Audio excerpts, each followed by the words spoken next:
מזמור לדוד, אדוני רואה לו הקצר בנפשי, הביצני ימי מנוחות ינעלני.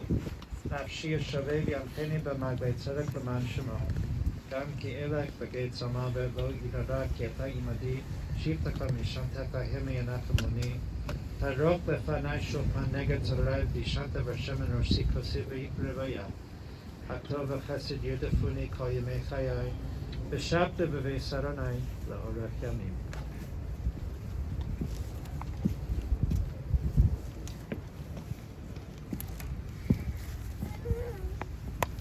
A Psalm of David.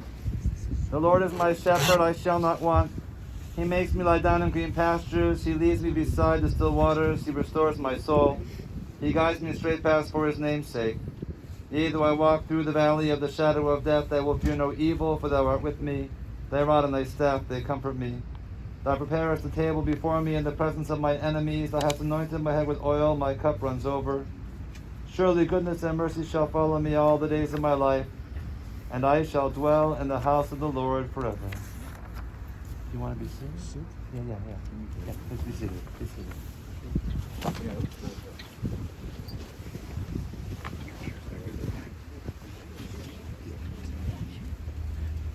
We gather together today on this very cold and blustery day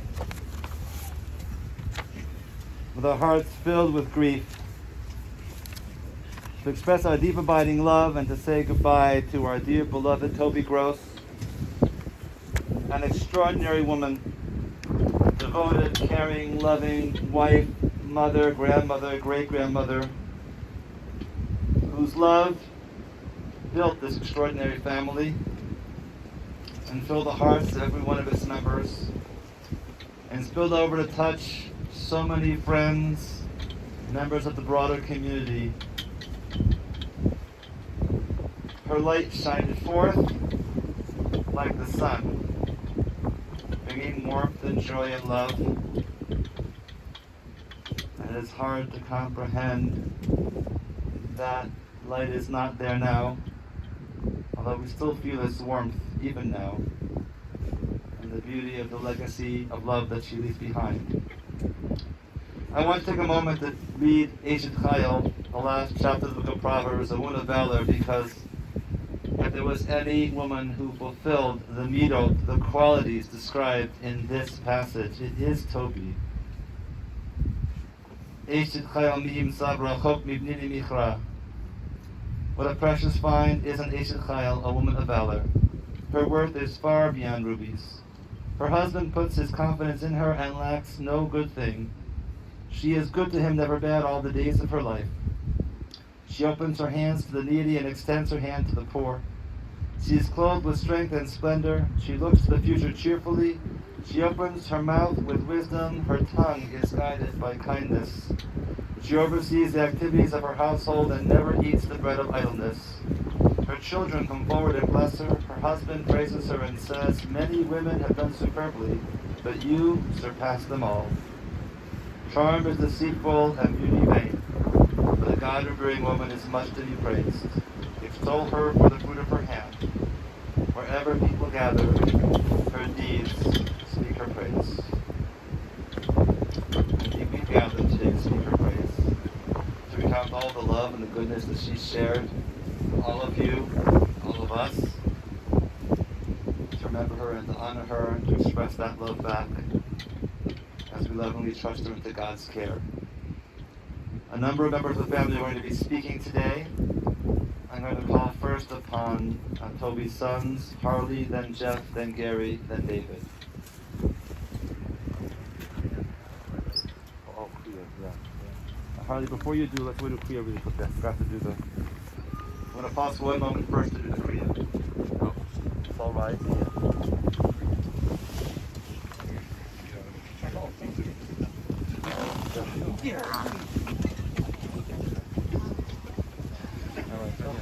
Nice. You brought up a knife, please? Okay. The prayer that we're going to make represents the prayer that you feel in your heart, the pain that you feel over your mom's passing. And just as this prayer can never be fully repaired, so too we know that your mom feels that in your heart. We hope and pray that your memories of your mom and the love that she gave you Feeling that hole, that brings you comfort. You always feel her presence in her life. I just stopped. Alright, we're recording it. You want to restart it in case they don't come back on or not? You get put this to by one. Let's hit the blessing together. Baruch Adonai Eloheinu melech haolam Dayan Ha'emet. Amen. Blessed are you, O Lord our God. Turn towards me.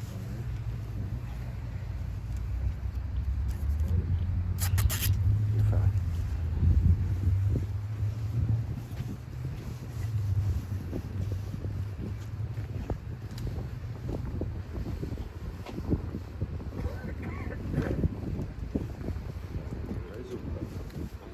Or you gotta be a better night. Got you good times. What we thought the best time.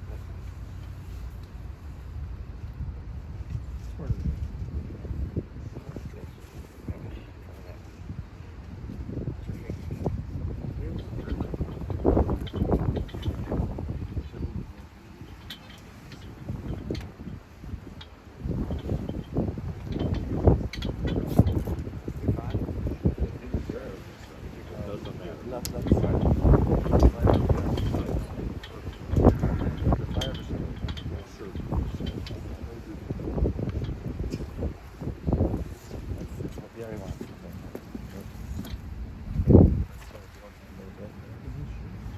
He did, right? He did already. Good.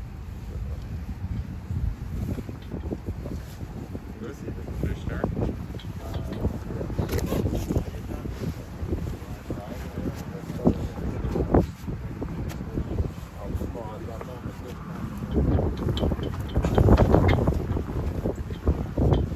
In a lot of places. That's in a lot of places. You'll keep an eye on it.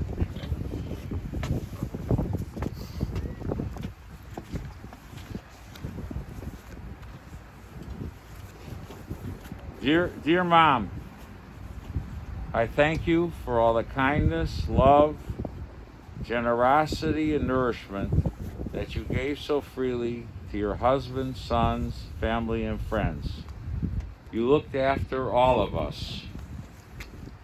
Even though you were a shell of yourself mentally and physically in recent years, I miss you greatly. Her early years were filled with adversity, but rather than harden her, it made her more caring and more generous of spirit. Mom lost her father at 1 year old. Her mother, being unable to care for her and her brother, lacking financial resources, moved the three of them in with Toby's grandfather. Shortly thereafter came the Great Depression. Toby repeated and shared the following story throughout her life. Her mother, brother, and herself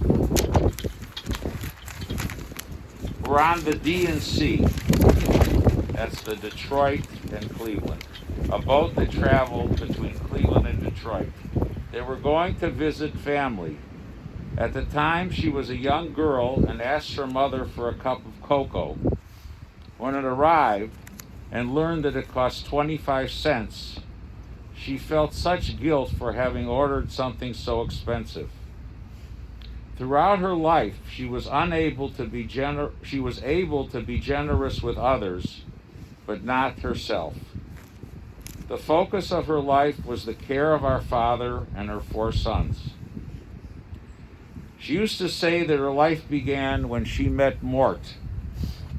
She wanted a daughter, but our father said 4 children were enough.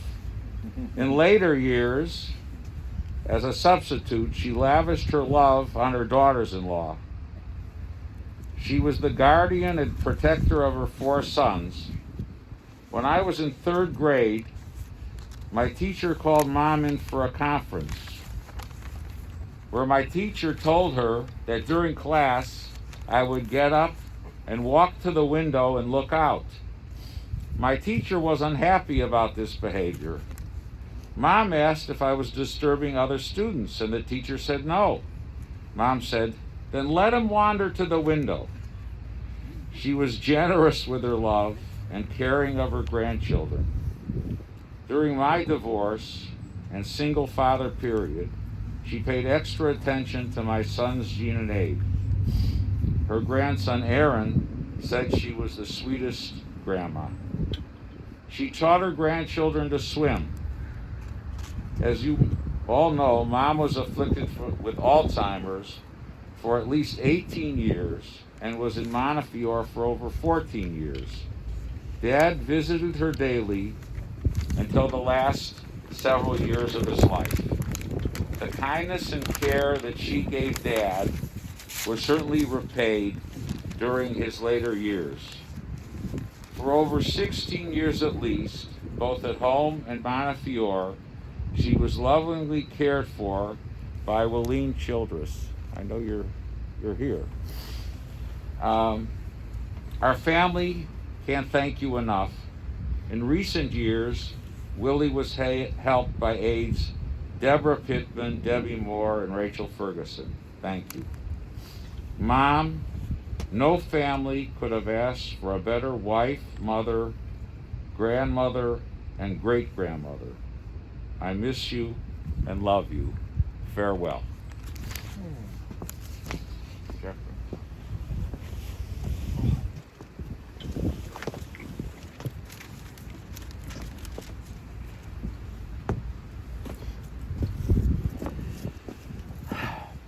Harley, thank you for giving the story, so I don't have to do that. But I would like to share, as Toby's son, it's something that I want to reach deep into the past her illness, to when we were little kids, to remember the enthusiasm and joy and wonderment that she had for life and that she shared for us. I have a memory of coming home after elementary school to the house on Belvoir, and her in the living room with the hi-fi on, and her sort of adopted younger sister, Linda Amber, and they were, in their bobby socks, dancing jitterbug, like kids did that.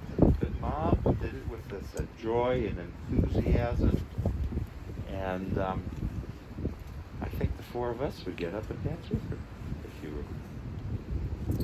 would. I remember her trying to enthuse us to eat and to do all sorts of silly tricks. So she invented New Top. Remember New Top? New Top was the surface on a cottage cheese or a peanut butter or a new jar of jelly, because that was supposed to be special.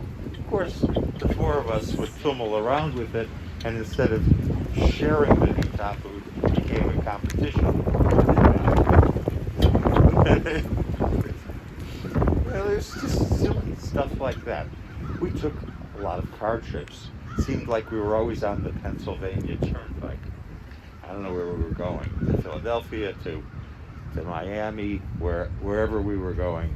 And she tried to keep us amused, so she would invent games. So she invented the tunnel song. We were going to go to a tunnel, as if a tunnel is an event. Remember? Coming to a tunnel, we're going to have a wonderful time. Nothing more to it than that. But that was our mother. And the other thing that I remember, her joy and enthusiasm for life, when we did our car trip through the Grand Canyon and all the parks in the west, we pulled up to the Grand Canyon, and of course there's a path to the Grand Canyon. But as she first caught a glimpse of it, she became so overwhelmed and overjoyed that she forgot that she was on a rough path. She tripped and unfortunately sprained her ankle. But she just enjoyed the moment. She had that enthusiasm. The reason that she was so successful at teaching all our children and grandchildren how to swim, it's because she brought that enthusiasm and love to everything she did. She made everything with the kids and grandkids just really fun and joyful. And that's, I think, that spirit is what I try to remember about our mother.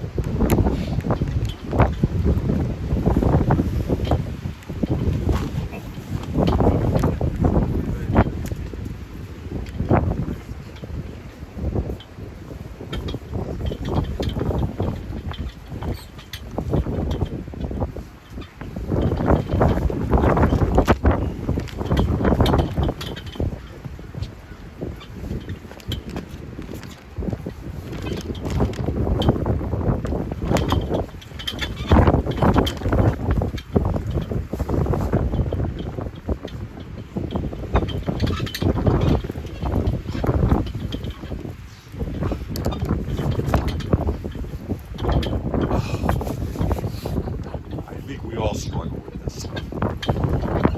I'm sorry.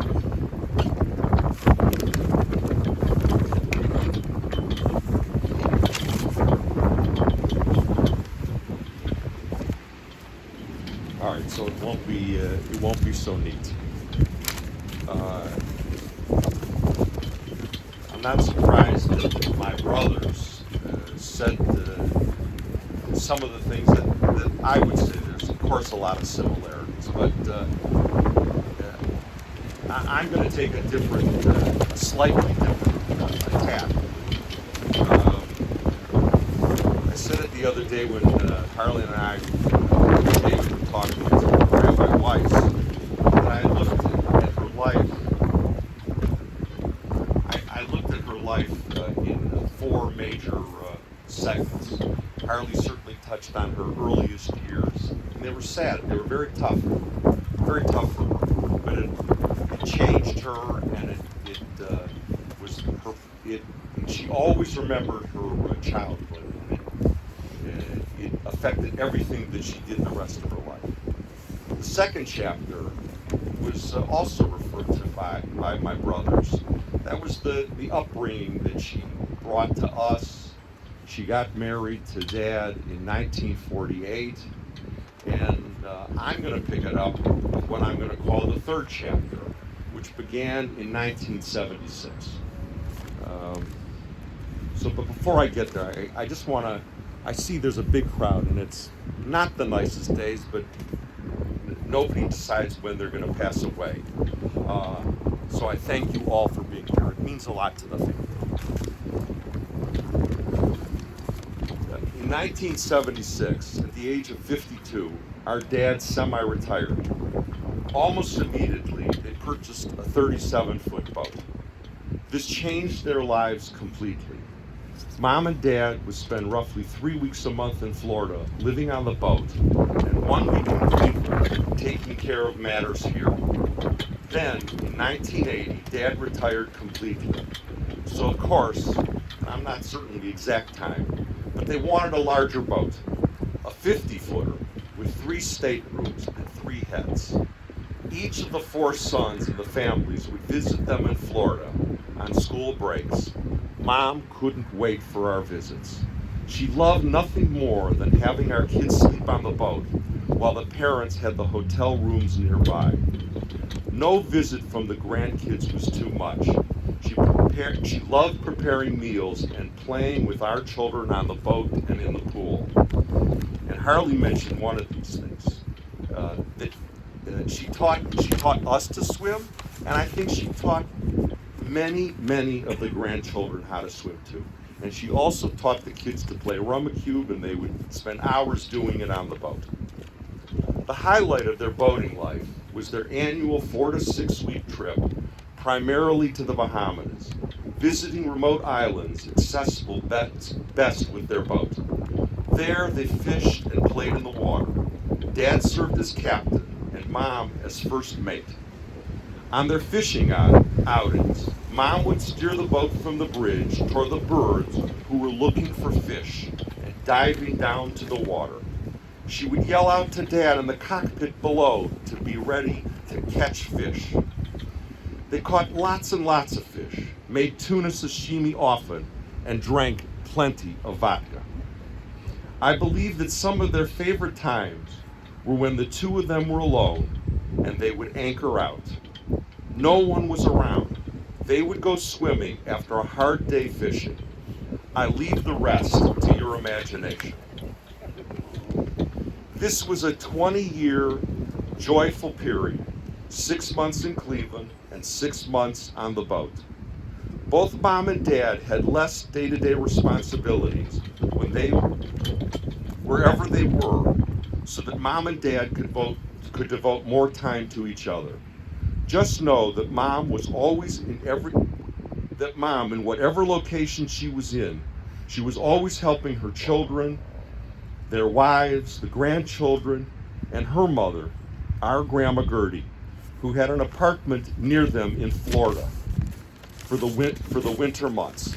In other words, Mom had a long run where she had it all, attending to her family, her husband, and being a loving wife with our dad. How great. One final story, Jeffrey alluded to it, about the Grand Canyon. At that family trip to the Grand Canyon in 1967, I was 14, and being my usual playful self, when I got too close to the edge of the canyon for Mom's liking. She was not happy, as she was concerned only for my safety, being the loving, giving mother everyone deserves. Over the years, I gave Mom plenty of reasons to worry. Mom, I asked for mechila.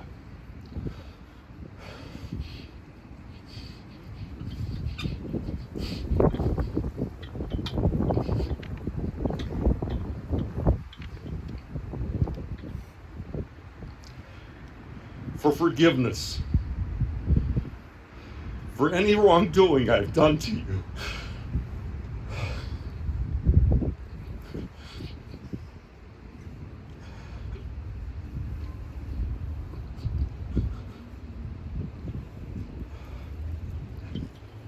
I regret that we never got the chance to speak about so many matters.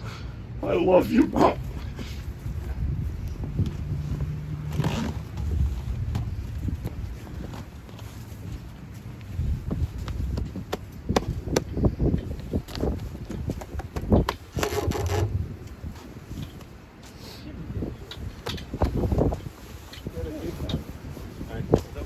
What did you do? Life's not, it wasn't so good.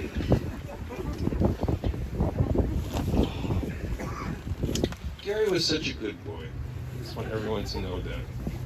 He gave her the least. He gave her the least hard time. Jeffrey.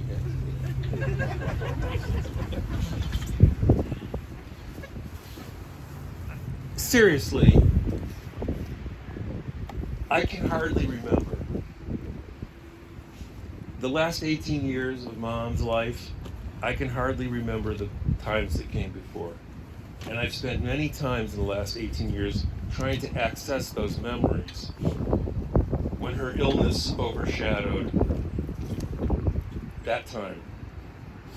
And her illness didn't just take down Mom, it took down Dad, because they were so closely connected that he faded as she faded. And now that Mom is gone and Dad is gone, I'm hoping that a rebirth of her memory in my mind as a younger person will happen. And I feel that hearing the stories from all of you and my brothers, it's started.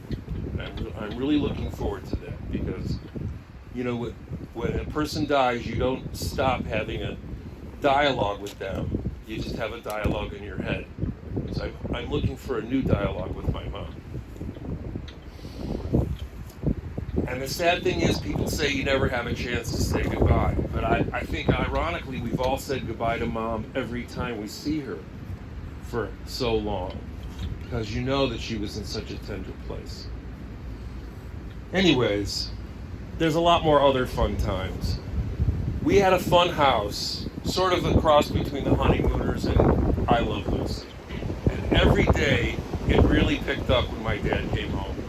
My dad came home and it was a specific act. Act 1, Dad comes in the door. Everything changes, Dad is home. 5:30, Toby, is dinner ready? How are we doing with dinner? What's going on with dinner? Is dinner ready? I'm taking my shower. Okay, 15 minutes later, he's out.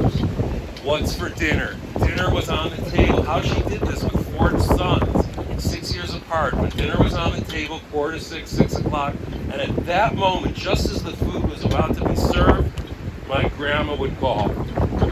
Every day, Toby, what's going on? Toby, every day my mother would say, Mom, I can't talk to you now. Lord is love. And like a play that happened every day. My mom was a very, very kind person, but she would certain things about her. She was wound tight, that it was kind of obscured in her kindness. The broiler pan, her goal was that the broiler pan after 10 years would look like you brought it home from the store that night. And each of my brothers and I had to get over the broiler pan mishigas in our own marriage because no one cares about the broiler pan like my mother did. That's true. That's true. She came home from China, being gone for 3 weeks. My grandmother took care of Gary and I, and the first thing she did is she checked the broiler pan. She was tough on tailors. When Harley and Jeffrey were going to bar mitzvah parties in 61, 60, if the houndstooth check didn't line up across the seams, that tailor was in big trouble.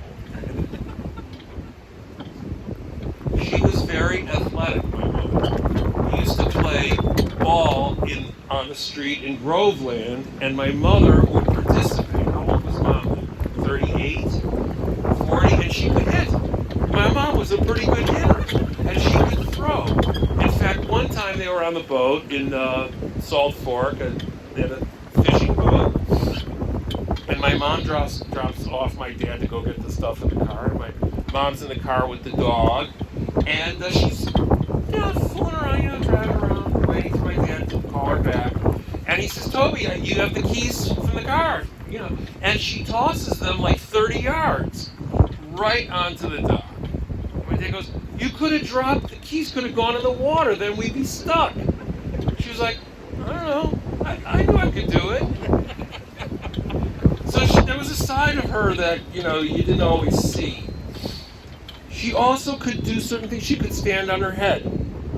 My mother could stand on her head, and she did that for a long time at parties. She could stand on her head. And I'm sure Gene and Abe saw that. She could stand on her head. You think as a kid, you go, okay, my mom stands on her head. But then you realize not all moms stand on their head. She was unique like that. She had a limit. She banished my dad's mom, my Grandma Gross, from the house for 2 months one summer. And she didn't call her Grandma Gross. She referred to her as her mother-in-law. She had a different relationship than we did. And she was tough. And she quit the carpool one time. She drove all the kids in high school to the carpool. And she was getting a hard time from one of us. I don't remember. But she quit driving the carpool. And then she came back to the carpool. She had her limit. This week I heard a lot of things from people who called me, and I spoke to them about Mom. And I spoke to her cousin Mickey, who was like a sister to her. And Mickey said how Mom helped her, that Mom would do anything for her, that Mom gave her clothing, Mom gave her financial support, Mom gave her love, Mom did anything she could for Mickey. And her son Lauren repeated that to me. And Marla Hoffman, who is the daughter of Eddie and Bob Hoffman, who's college friends of my dad and high school friends of my mom, and the Hoffmans grew up right next to us. And Marla and I went to grade school. We were always in the same class together. She said, your mother always took an interest in me. I said, really? I didn't know that. I didn't know that she had a particular affection for Marla. And maybe she didn't. Maybe she just had a way of connecting to people so that they felt special when my mom spoke to them. And that was, an insight into my mother that I didn't have as a son. And a funny thing about my mom, you don't know what your mom is like sometimes because it's all self-contained, but I do remember one time in high school, this was, I was 17, I was a junior, this was sort of like 1972. Mom had this gigantic dark green Lincoln Continental. Cars in those days were very exuberant. And she had a white raincoat. And she looked, pretty stylish. 71, sort of Mary Tyler Moore thing. And she came to my soccer practice. And, in the older part of Shaker, more proper part of Shaker, one of the guys said, "Who's that?" I said, "That's my mom." He says, "Well, my mom doesn't look like that." I said, "Well, that's not your mom, that's my mom." Thank you very much.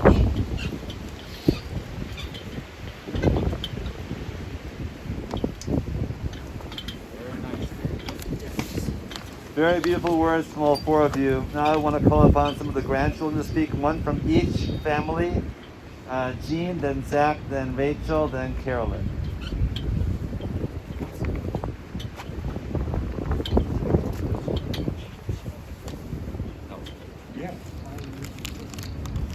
Grandma Toby was love and loving, and as all of you said, especially Jeffrey, she was very enthusiastic. And I'm going to tell a little bit about that, a few other things, very briefly. For the first about almost 6 years of my life, I grew up on Brighton, about 12 houses down from Grandma and Grandpa.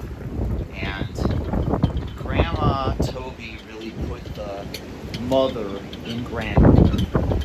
She was like the Jewish mother I already had. And some of my earliest memories today about the song How Dry I Am. I have a memory of her toilet training. It must have been when I was 3. You guys know that song. How dry I am.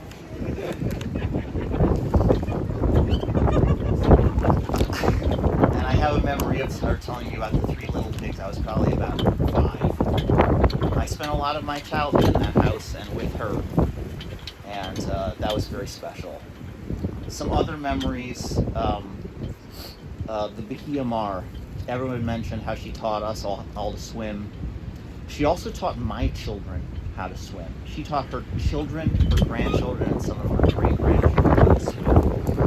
I remember being at Bahia Mar on Lauderdale Beach, and we had lunch, and she had packed some sandwiches in wax paper with rubber bands around them. And she had extra sandwich, and she invited a homeless person to sit at our table and eat. I am not kidding. And I was a little taken aback, and everybody said, "No, that's fine. That's your grandma. That's what she does." And he sat there at the end of the table, and he ate with us. I remember coming into Fort Lauderdale Airport back in the days when you could come to the gate, and I still remember the feeling of seeing her light up when she could see us. She would just light up and be very enthusiastic. Other times we came straight to the boat, and she'd be ready with a fishing rod. She'd come out of the boat. We still had our Cleveland clothes on, our winter coats, and she'd come out of the boat with a fishing rod and say, "Come on, let's go catch a puffer fish off the dock." Enthusiastic. I'm more kind of deep level. One of the memories that I have that's very special were Rivka and I telling her when we were pregnant with our children. And she was always the second or first to know in the universe. And she would light up, and that was a joy. There's a lot more memories, and I'm sure other people will share. But Grandma, you were so special to me, and you gave me so much. And I thank you for that. I miss you.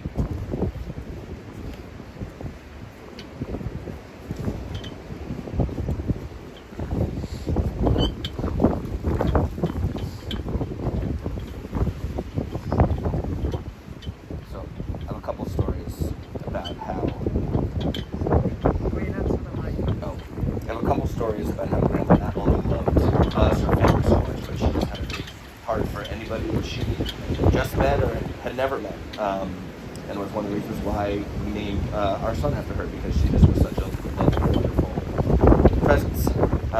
And on the boat, every night with Grandma and Grandpa, we would watch Jeopardy and Wheel of Fortune. And Grandpa would expertly answer the Jeopardy trivia, but Grandma Toby preferred Wheel of Fortune, because in Jeopardy, only the winner got to take home money, but in Wheel of Fortune, the contestants could take home whatever they won in an earlier round. So her favorite nights were when all three contestants won a round. See, she'd say, isn't that nice? Everyone gets to go home with a little something. And then she'd go back into the kitchen and do something else. Once we were at a bar mitzvah at B'nai Yeshurun, and everyone had thrown candy on the bima, and I scampered up and collected a whole armful of candy and brought it back, and was very proud of myself because I collected so much candy. And Grandma Toby noticed a little boy across the room, wasn't part of our family, wasn't friends with him in any way, just happened to be at the synagogue that same day. And she saw that he didn't get any candy.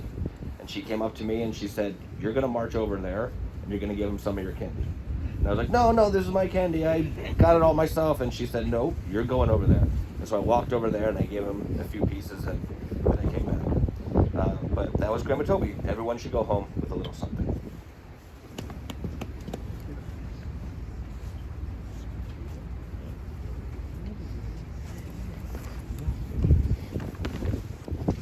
Grandma Toby was a true beauty and force. I will always cherish our time together, whether it was simply playing hair salon in the pool on Shabbos afternoons, eating Snyder pretzels and ice cream sandwiches, family trips to Florida over winter breaks, big seders with the entire family on Hermitage Road, listening to stories of my father Gary and his three brothers from when they were growing up. The memories are endless. Grandma was so loving and warm. Even in her later years, when she became ill, my volunteering at Montefiore, the nursing home where she lived for nearly 15 years, was driven by my want to spend as much time with Grandma as possible. We would sing songs and smile, and I knew deep down she was loving every moment. She may not have remembered the visit the following day, but the joy she got from singing made every visit more worth the one prior. I feel akin to my Grandma Toby in so many ways. My cheeks, my love for making up.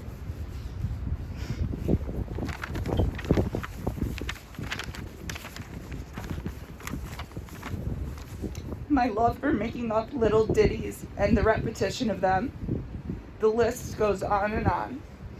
I hope I am doing her proud and will carry her songs with me forever.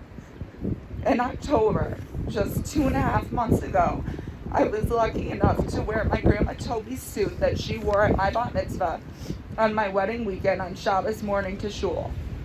It was so special to have a piece of Grandma with me. I walked around the room bragging to everyone that I was in my grandmother's suit.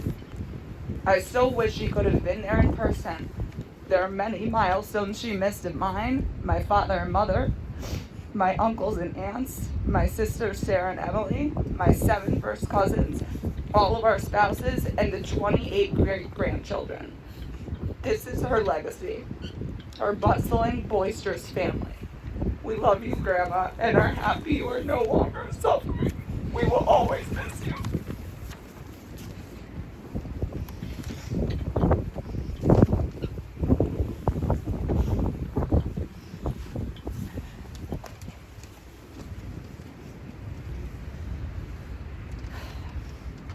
My grandma went to great lengths to make us all feel special. Whenever my family came to visit, she always sat in the back seat of the car, in the middle of me and my sister, probably because we were fighting and she wanted to separate us, but mostly because she wanted to hold our hands and try and get us to smile, often by singing her favorite song, "Has Anybody Seen My Gal?" She was also at the forefront of body positivity.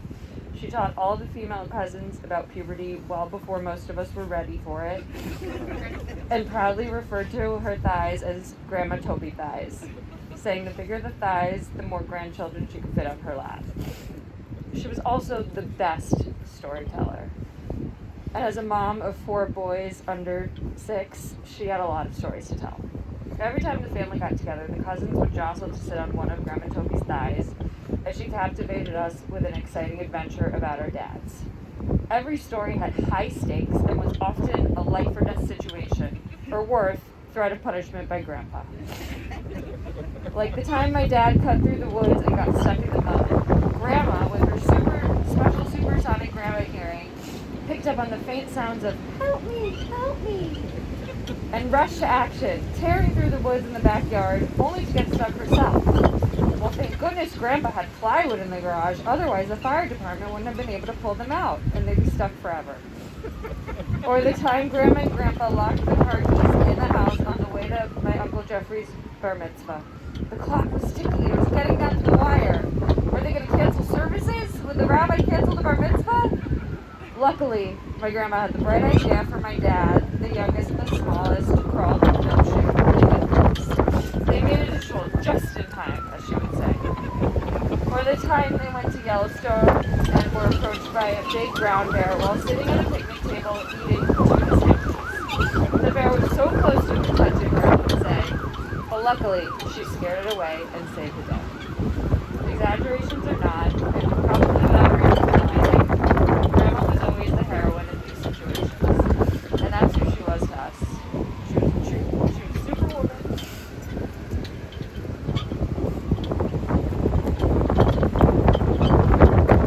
Superwoman, super mom, and super grandma. She was a true caretaker and nurturer. She made everybody who she met feel loved and safe. I think about her all the time. And Grandma, to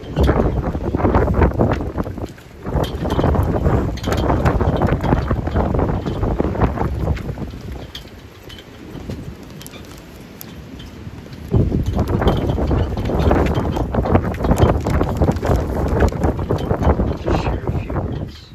Remember today an amazing woman. Toby was extraordinary in her kindness and warmth. She lived life with an optimism, always a smile on her face. She was sweetness personified. She showered kindness upon everyone she knew, whether it was her closest family, friends, members of our congregation, B'nai Yeshurun, those in our larger community, even just those she met in passing. Sharing her warmth and incredible kindness, chesed, kindness unfiltered. I feel very blessed to have had Toby in my life, grateful for her kindness to our family. The rabbis teach that our names have significance. They say Kach Shmo.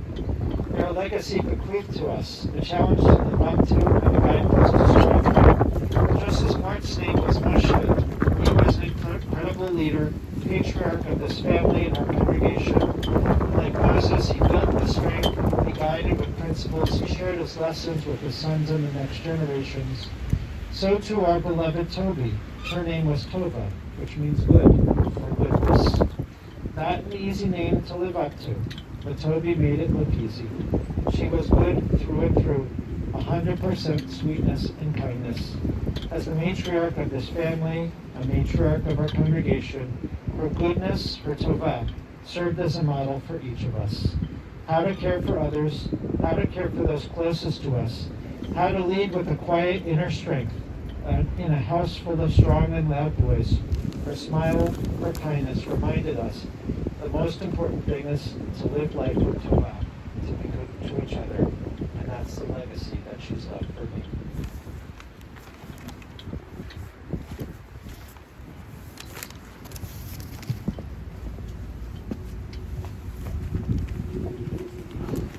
You've all shared such really beautiful stories and memories and love. And your words touch all of us very deeply, and they evoke images of Toby that ring so true to all of us who know her. And I don't want to repeat that which has already been said, but I just want to add my voice to say how incredibly special Toby was, how extraordinary and loving she was, how sweet. What a blessing she was to everybody who knew her. She was a great blessing to this family, and just look around. And what a big family this is, but more importantly, what a strong family this is. How deeply connected you are all to each other, how loving you are to each other, how supportive you are to each other. How you embody all the values that Martin Toby stood for. built this legacy together. They instilled in all of you the ideals and the values and the teachings that shape each of your lives individually, your lives and your various relationships, and your lives as a family. They were the North Star for this family, the guidepost, and also the foundation, and the fountain from which all the love in this family came. And as loving as Toby was with the family, so she was with everybody. She was with all her friends in the community, always reaching out in such a caring fashion, always drawing everyone to her with her smile and her warmth, her caring. And I can't help but comment how close Toby and Mort were with myself and my wife Naomi, and with my Hal and Erica and Cantor Shipman and Sabrina.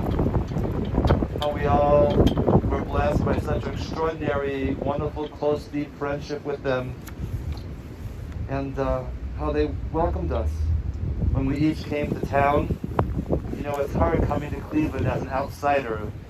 It's a town you can live for 30 years and you're still an outsider. But Mort and Toby took us all in like family, made us feel so welcome and so loved and such a part of community and so supported in every way. And I have to say on a personal note that my kids saw the notice that Toby had passed away and called me to say how much they remember her. My daughter Rivka said she was the sweetest woman. She was always so good to me. This is not from a family member, this is from my daughter. And touched me deeply. And I remember seeing them together in synagogue, and how Toby was in fact so good with her. And throughout the years, Toby always asked about my kids, how they're doing, what they're doing, always wanting to follow them. She was that way not just with my kids, but with everybody.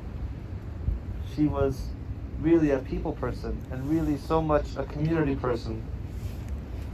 And I want to say something too about Toby's involvement in Jewish life and supportive community. There's no question that the single most important thing in Toby's life was all of you, the family. Family came first before everything else. You were the center of her existence, the reason for being. But she shared with her life partner with more a deep love of Judaism, and a great affection for Bnei Yeshurun, and a passionate love of Israel. And they were partners in everything they did. Whether it was in family, or whether it was going to Florida or the boat, whether it was in your dad's business. And Gary or Harley, you said that when your parents built a house in Hermitage, they built an office for two people so that they could be together and work together, because that's how they lived their life. And it was the same way in supporting Jewish life, that they partnered together, demonstrating their love for Jewish life. Your mom was seldom the one to be out front holding an official position of leadership. She did once as the president of the PTO of the Cleveland Eagle Schools, but she quickly figured out that was not the way she wanted to contribute. Your mom's style was to be involved side by side with others, rather than in the capacity. But she shared with your dad a deep love for the Yeshurun. And as you all know, they were founders of the People's Congregation at the Yeshurun, which really set the foundation for the future of the congregation. And they often hosted YPC gatherings on Friday nights in their backyard of their home. It was a small backyard, they packed everybody in. When your dad was president, she served as the counselor, offering him guidance, support, feedback.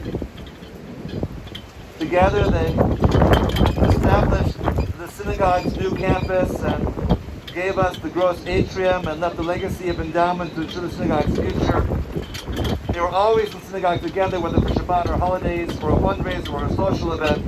They were a very classy pair. Everyone could see when they were together how much they were in love, how much they enjoyed each other, how much they loved being with their friends and community. And through their leadership and involvement, they set an example for others to follow. And Toby, like Mort, had a deep love of Israel.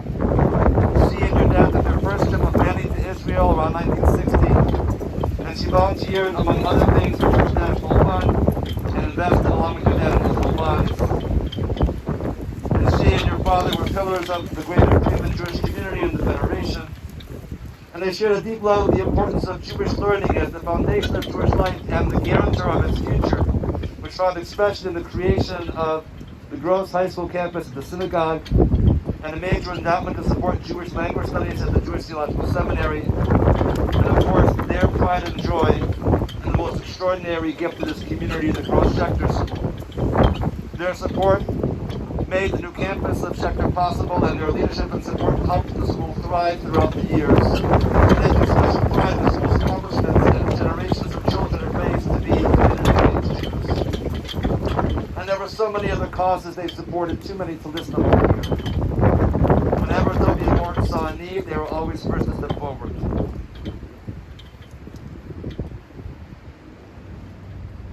But again, in the end, it was family that was the most important. She loved all of you so very deeply.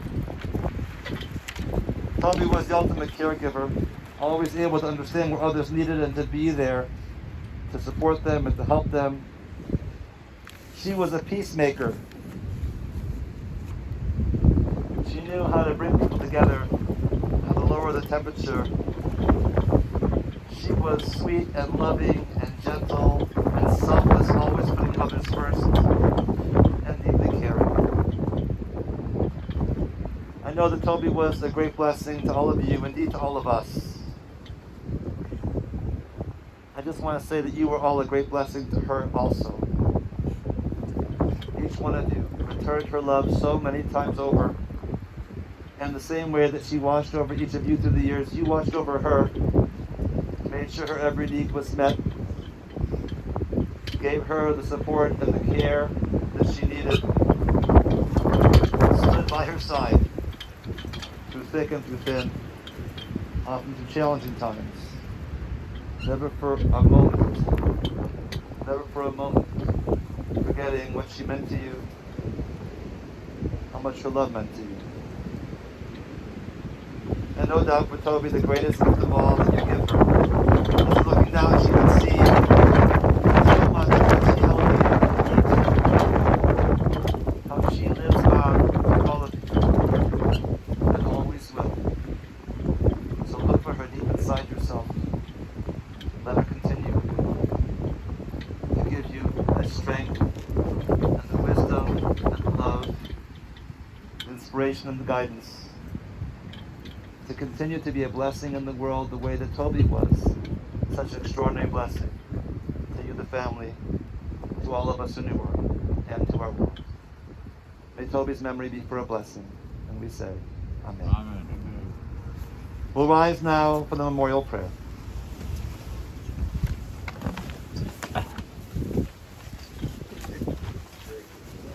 Now, into the English.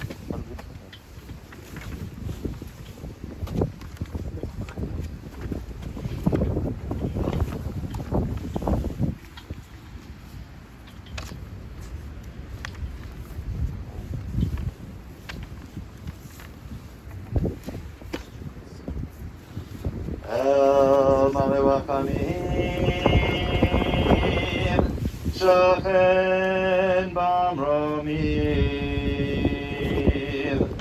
Ametzei Menucha Nechona Tachat Kafei Hashchina Malot Kodashim Utomim K'zak Yamasimim and Nishmat Omachat Moshe B'Saraketo Shechal Olama V'gan Irten B'Chata Ana B'al Harachamim Haftir B'Tzedakah B'Chad Olamim Uzra B'Tzrachim Et Nishmata Adonai Hunachalataha B'Tzanoach B'Shalom Mishkava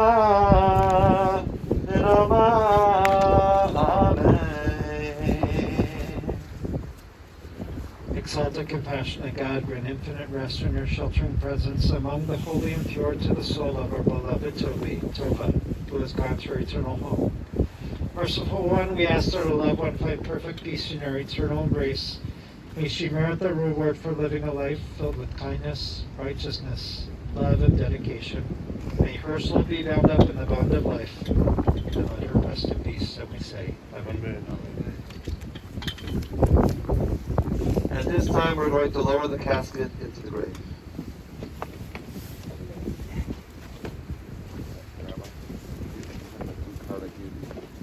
I gave it back to you.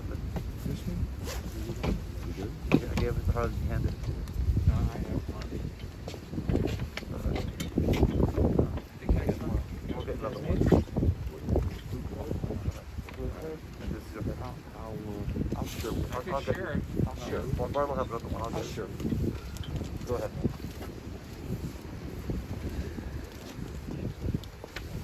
You don't have yours? Sure.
who wish to participate in this festival, step forward and get by.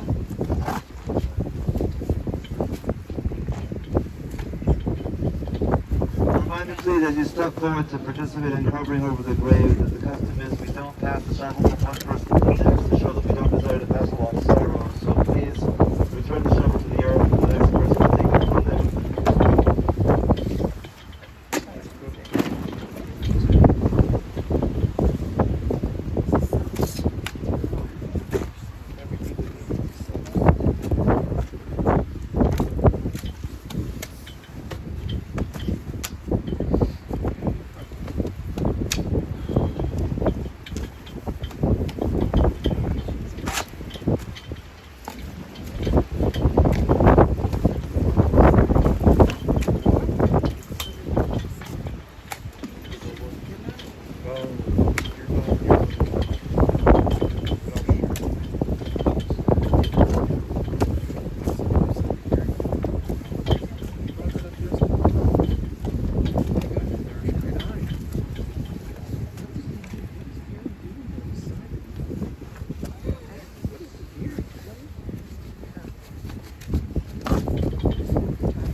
That's what she offered.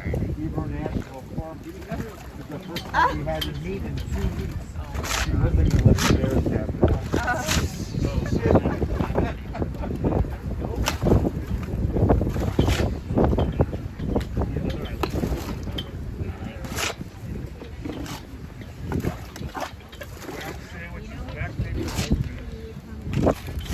Everything in the freezer with a rubber band. Milk in the freezer.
Yeah, you can just take this down.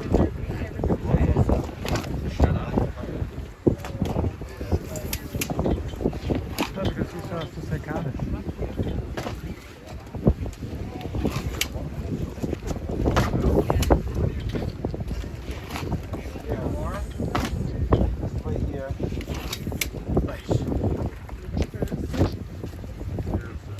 Back there on that side. This hole on that side. Hey, Len, right there. See the water there? Right here? Yeah. Under the board. Put onto the board. Yeah, that's it. Yeah. Pull that board back in.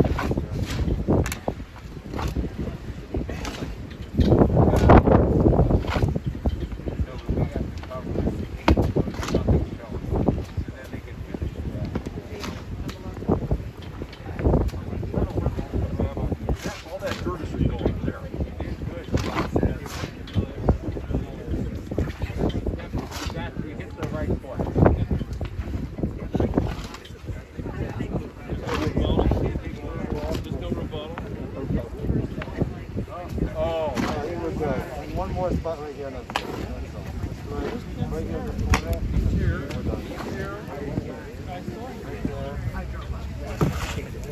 Okay, that's good. There you go. All right, gentlemen. We're good. Okay. All right. So You want we're to all move together back now? to- Yeah. You want to move back some of this account? Back to the cards.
Pause for a moment of silent prayer and meditation.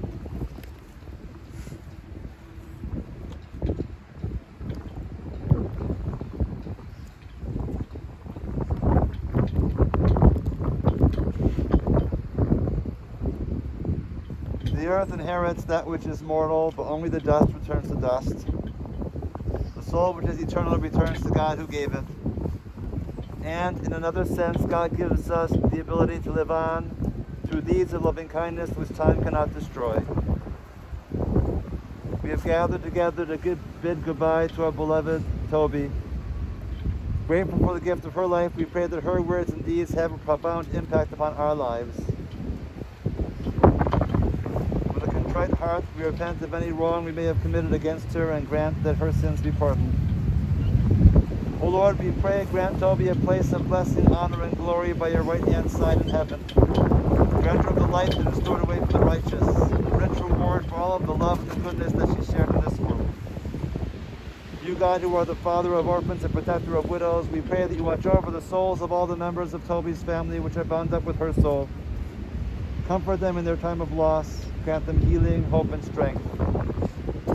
May the Lord be her portion. May she rest in peace. Her memory always be for a blessing. And we say together, Amen. Amen. And I ask for everyone here, please accept the immediate family to form 2 lines coming from the grave site to the street, allowing me to pass between, as we offer our words of condolence.